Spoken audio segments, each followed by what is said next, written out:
এখানেও আমি একটা শান্তর বাণী খুঁজে পেয়েছি। কারণ নবীর যুগে আব্দুল্লাহ ইবনে উবাই ইবনে সুলুল ছিলেন, যিনি রাসূলুল্লাহর সাথে ছিলেন। সেই সূত্রে আমি বলতে পারি, যেই সকল কুলাঙ্গার, যেই সকল হারামজাদারা আমার নবীর দুরূদ নিয়ে বিয়াদবি করেছে, নিঃসন্দেহে তারা আব্দুল্লাহ ইবনে উবাইয়ের জাগত সন্তান। কথা বলেন ঠিক কিনা? শুধুমাত্র তাই না, আপনারা যারা মনে মনে ভাবতেছেন যে তারা নবীর দুরূদ নিয়ে ব্যঙ্গ করেছে, মাওলানা মুবারক হোসেন হানাফি রাজারবাগের বিশ্বাসের তো জ্বলে গেল। আপনারা যারা ভাবতেছেন বুরহানুদ্দিন রেজার জ্বলে গেল, শামসুল আলম হুসাইনের জ্বলে গেল, শাহাবুদ্দিন তাহিরি সহ সুন্নিদের জ্বলে গেল দুরূদ নিয়ে কথা বললে। কারণ এই জন্য জনে আল্লাহ বলেন, আন-নাবিয়্যু আওলা বিল মুমিনিনা মিন আনফুসিহিম। নবী হচ্ছে প্রত্যেক ঈমানদার মুমিনের জানের চাইতে আরো নিকট, আরো আপন। কথা বলেন ঠিক কিনা?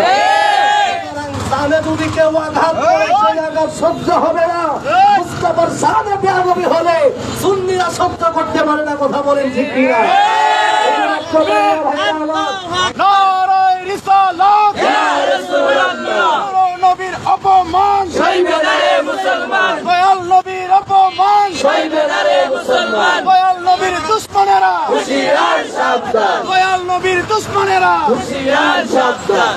ভাইরা আমার, আপনারা যারা ভাবছেন আমরা প্রতিবাদ করার করলে কি হবে, আমরা নিন্দা জানাইলে কি এমন হবে, আল্লাহর হাবিব রাহমাতুল্লিল আলামিন বলেন, ইমানদারের যে ইমানের যে জজবা, ইমানের যে স্পৃহা, সেটা বোঝার জন্য রাসূলুল্লাহ 3টা স্তর দিয়েছেন।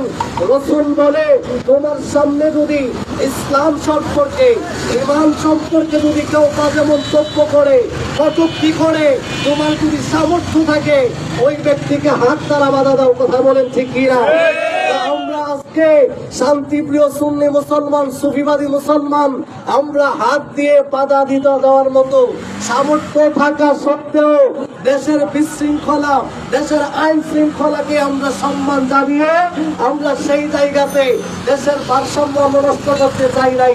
দ্বিতীয় নম্বরে রাসূল বলে, তাহলে তোমরা দ্বিতীয় ধাপে করো, সেটা হচ্ছে তোমরা মুখ দ্বারা তার বাধা দাও। সেই জন্য আজকের এই রাজপথে আমরা দাঁড়িয়ে আমরা জবানের ব্যর্থ কণ্ঠে রাসূলুল্লাহর এই ফুটুক্তির দুরূদ নিয়ে ব্যঙ্গের প্রতিবাদ জানিয়েছি। কথা বলছি কি? যারা যারা আসেন নাই মনে রাখবেন, সর্বশেষ স্তর হলো মন থেকে ঘৃণা করা। যদি আপনি মন থেকে ঘৃণা করতে না পারেন, আমি বিশ্বাস করি আপনি ঈমানদার না। কথা বলেন ঠিক?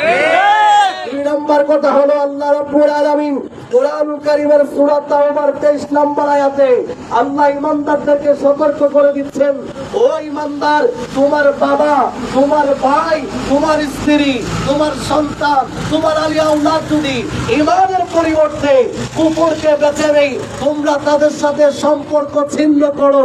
সুতরাং যারা নিজেকে সুন্নি দাবি করেন, যারা নিজেকে ঈমানদার দাবি করেন, ওই সকল ডাবলিউ মার্কা মৌলবী যারা আমার নবীর দুরূদ নিয়ে ব্যঙ্গ করেছে, আজ থেকে তাদের সাথে চিরতরে সম্পর্ক ছিন্ন করতে হবে। কথা বলে ঠিক কিনা?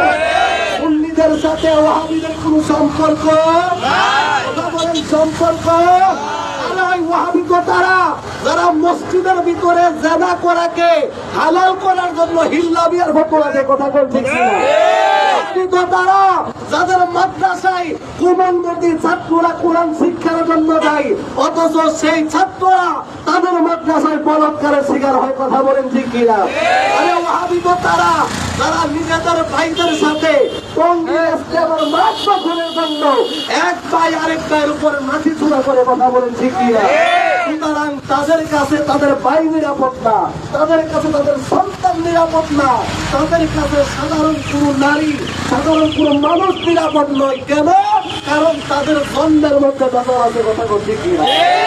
তারা নবীর সাথে বেয়াদবি করে। কথা বলেন ঠিক কিনা?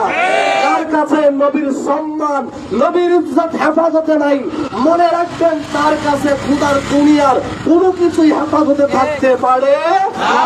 সুতরাং মনে রাখতে হবে, ওয়াহাবিরা ইসলামের দুশমন, রাসূলের দুশমন, ঈমানদারের দুশ্মন, এমনকি গোটা জাতির দুশ্মন হলো এই ওয়াহাবিরা। কথা বলেন ঠিক কিনা?